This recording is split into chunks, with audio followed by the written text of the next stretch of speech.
Hi, guys. Thanks for tuning in to another episode of Nuggets News. Today, we welcome a very special guest, and that's Alex Mashinsky, the CEO and founder of Celsius Network. How you going, Alex? Great, great. Good to be with you guys. You guys are in the lending and borrowing space. It's one of the hottest areas right now, and I really love how your passion comes through when you talk about banks and rewarding the individual. So, for those that haven't followed, what does Celsius Network do? Sure. So Celsius is a membership organization. It really focuses on enabling the consumer to earn high yield on its money. We feel that banks all over the world are taking basically advantage of their customers. They're not paying enough or nothing for the deposits. So over time, they've lowered the rates that they pay us down to zero. And effectively, we are just giving the money to the bank because it's a safe place to store the cash, but it's not a very good relationship. Most banks, especially in Australia, they have like 17, 18% return on capital, and they could easily pay 3, 5, even 7%, but they choose not to because basically it's almost like a monopoly of three or four banks that kind of dominate the industry. Yeah. So we think that we can do better. We created basically we have 16 different cryptocurrencies that you can invest in. Some of them are stable coins, some of them are staking coins, and some of them are the traditional Bitcoin, Ethereum, and so on. And they yield anywhere between 5 and 10%. Again, we act in the best interest of our community, in the best interest of our depositors, because the banks are not. Yeah, and maybe taking a step back for people that are just getting into this space, that is what banks do, isn't it? They lend out money and they charge someone else an interest rate, and they're meant to be rewarding those other people that give them capital in their savings accounts. But that whole model's kind of been squeezed these days, and we even see negative interest rates in some countries. Well, the banks continue to earn a lot of money on their deposits, right? Because they're issuing loans to businesses and individuals and so on. They just don't give that money back to the depositor. They give it to their shareholders. So if you look at the any of the American banks or the Australian banks, you'll see that they make billions of dollars worth of returns, worth of income per year, and all of that is either paid to the management team or given as dividends or stock buybacks to the shareholders of the bank. You as an individual, the person who worked really hard to earn this capital, do not get to benefit from this. And we think that really all the power the banks have is because we give them our deposits, right, for almost for free. And it's time somebody did something about it. Absolutely. Now, in the world of crypto, it's a fine line, I guess, for people that are new to this between a scam and a way to earn a bit of yield on your cryptocurrency. So I generally tell people, these projects that reward people for signing up people and projects that promised a high yield paid out daily, they're the sort of ones you got to be really careful of. But that sort of 7 to 10% a year is probably as high as it gets, isn't it, for a realistic project that's actually putting that money to work? Yeah, and I agree with you. I think obviously there are always scammers out there you should be really worried about. And so you have to vet not just the project, but also the people behind the project and the investors and the community. I mean, the internet it works for good, but it also works for bad, right? So the internet is full of people who will tell you if this is a good project or not. And obviously, if this was a scam, there would be plenty of people out there saying, oh, I gave them the money, I didn't get it back, or I didn't earn the interest, or they promised one thing and delivered something else. So, and that's also the opportunity. I mean, I think part of because it's so hard to find good yielding projects, that's how the bank get away with paying nothing for that capital, right? So, we, again, if you look at my background, I don't. I'm not doing this for the money. I'm doing it because I think that somebody has to take action and create this type of organization that will act in our best interest. And Celsius. That's the mission of Celsius. We now have over $260 million on deposit. So that's coins that people gave us, and we've paid millions of dollars in interest.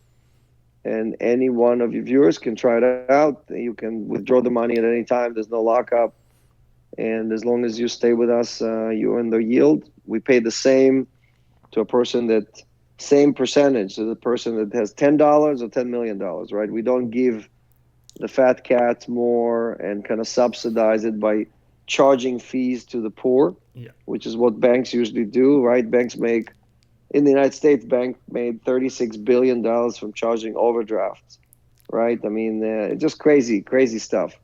So I think the opportunity is really to build trust over time. I'm not expecting anyone to trust us overnight.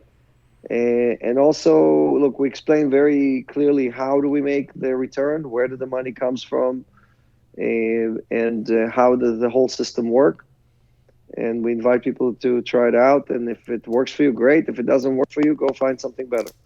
I don't think there's any shortage of people that trust banks in Australia after that Royal Commission we've had recently. So can you maybe walk us through an example if I've got some Bitcoin or Ether or stablecoins on my hardware wallet, how I deposit to you and then how it goes to work and how I get that interest?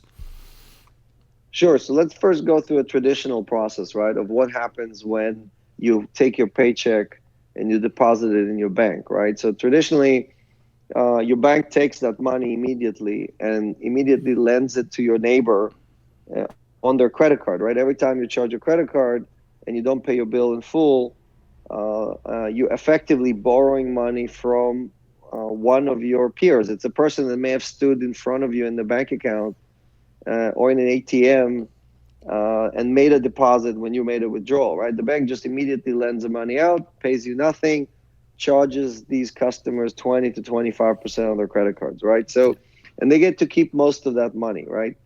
And the way we operate is because we are not a bank and we don't have a license, we cannot accept fiat currencies, but we can accept cryptocurrencies. So we can accept Bitcoin, Ethereum, stable coins, as you mentioned. And stablecoin, you can buy them from the issuer. We don't sell any of these coins. You already have to have them or buy them from somebody who issues them, like Circle or TUSD and so on. And then if you download the Celsius Network app, either on the App Store or on Android, we basically issue an address. The address is a BitGo address. So BitGo is our custodian. They're a very well-known custodian. They have $100 million in insurance from Lloyd's. So any coins you deposit straight.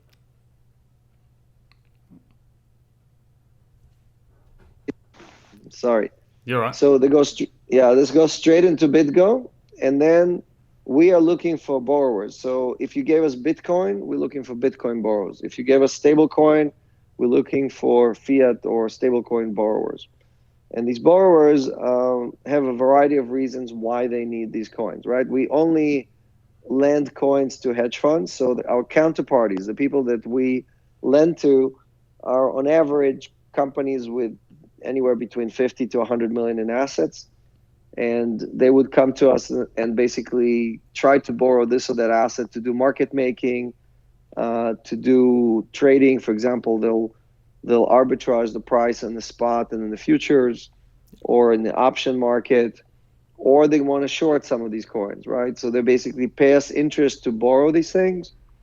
We collect the interest and we distribute the interest pro rata to all of our Bitcoin depositor, all of our Ether depositors, and we give 80% of what we collect. So if we lend, let's say 1,000 Bitcoin and we charge 10%, at the end of the year, we'll have 100 Bitcoin in income, right? This is the income that we generate. And out of that 100 Bitcoin, we would give 80 Bitcoin back to the community. We actually pay interest every week. So if you have our wallet, you would see your balance increase every week, and you can withdraw. You can decide after 1 week, okay, I had enough. I need the money for something else, and you can withdraw it and use it for anything else. We don't have any penalties. We don't have any fees. We don't have any early termination fees, no hidden fees, which you will find with a lot of our competitors who kind of try to play this game but can't really pay what we pay. Yeah. So The next question I had was actually about BitGo, which you just touched on, and it's really exciting to see that space mature throughout crypto winter, I guess, to encourage those hedge funds. And the big smart money is not going to park somewhere that's not insured. So how's it been for you to sort of watch that unfold? And do you think insurance in custody is another big wave that's going to unfold? Yes, look, there's a lot of great custodians. Gemini is a good custodian. BitGo, there's a lot of them all over the world. We also work with custodians like in Singapore and other jurisdictions, not just in the United States. And so we have offshore customers or foreign customers who don't want their assets to be in the United States. And for them, we can park these assets offshore and not touch U.S. jurisdiction. But I think the custodianship industry is developing quickly. And there's a lot of basically both technological advancements as well as like the breadth of the services has been broadened rapidly, where the number of coins, the type of coins that are supported have been increasing, which allows people to earn return not just on the Bitcoin or Ethereum, but also on many other type of assets. Now, we're in a low yield environment globally, and if we have another downturn, there's all this speculation about how low interest rates can actually go. So do you see that as another wave waiting to happen to draw people again that are chasing that yield? And is that yield that's really attractive at the moment, is that a function of supply and demand where that's going to compress if it gets really popular? Well, there's definitely going to be pressure on us to continue to generate. Like we pay 8.1% on stablecoin, which is obviously 20 times more than what average person earns in a bank. Yeah. And if we had billions in assets, we would definitely, that would compress the rates on what we're paying out, right? So joining early has its benefits, and the rates go up and down every week based on how much we can generate. If we earn more, we raise the rate. If we earn less, we lower the rate. But I can tell you that basically the regulators and the central banks around the world have lowered the interest rates to enable the banks to kind of recapitalize themselves. And now that the banks have recapitalized themselves a few years ago, and they were supposed to raise the rates, but none of them have raised the rates. And what's happening is that we the consumer, the source of the deposits are getting penalized. The banks continue to make record profits, right? I think almost every bank in Australia recorded record profits, record bonuses for their executives, but we are not getting any of that. So it's just not a fair. If this was a marriage, it would be annulled and it will be terminated, with one party leaving very, very frustrated.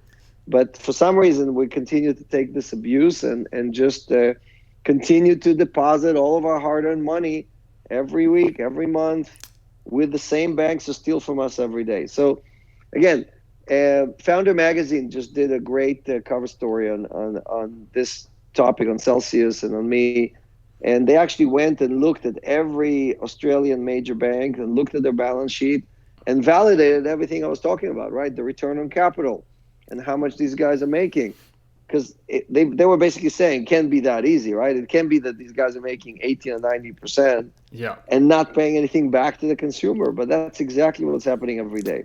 Even just you see, most people don't understand how inflation is eating away at their money, and they don't understand how you can make money on money. So they don't think that their $500 or $1,000 is meaningful, right? Because they don't see that the banks have millions of customers and they have billions of dollars that they collect and then deploy and make 19 or 20% on.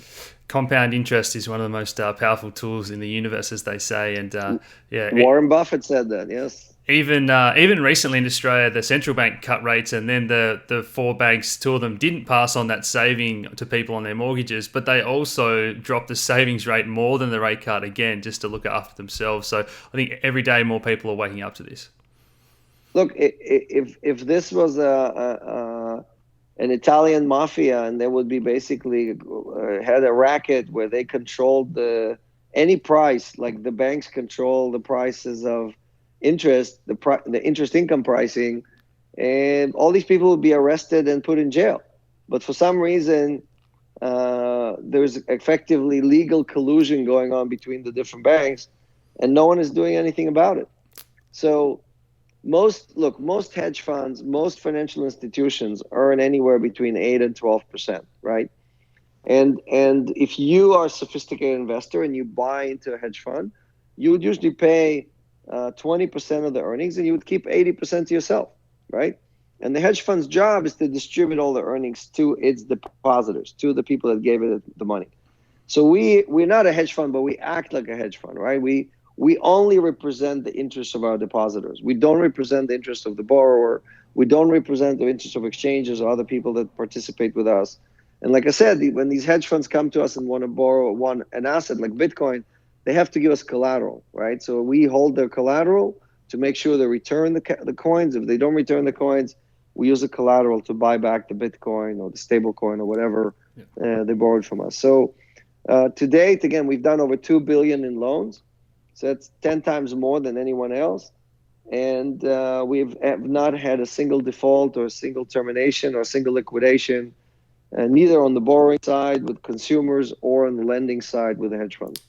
Cool. So I think we're doing our job. We're doing it better than most because we only lend against assets, right? And asset-backed lending is a very, very safe business compared to issuing credit to people and hoping they're going to pay you back. Exactly.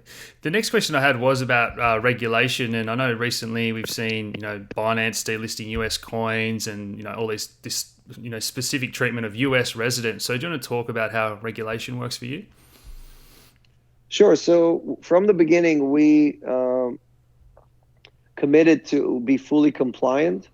And fully compliant doesn't just mean in the New York or United States. Fully compliant means that in every jurisdiction where we operate or we allow customers to deposit coins with us, we will operate according to the local rules. So we can accept deposits in cryptocurrencies almost everywhere in the world, but lending is harder. So lending, you need to have partners. You need to have sometimes bank partners. Sometimes you need to have money transmission licenses and so on. So we did not have the same problems that Binance had. We think we have opinion letters from 3 different law firms that are stating that we operating legally in all these jurisdictions. And so all the services we provide today are, in our view, are compliant based on the advice that we're given by these different law firms. Fantastic. How have the partnerships been so far? I think I saw BSave just today at time of recording. So how's that interest been? You mentioned BitGo already as well. Yeah, so we have many different partnerships. We try to work with best of breed, both on the lending, on the borrowing, on the custody. And so we work with a variety of neobanks, right? We usually try to work with a smaller bank, empower the community bank or the new entrant who, because us working with them helps them with their ability to compete with the big banks and also allows us to use their license or their services in different countries.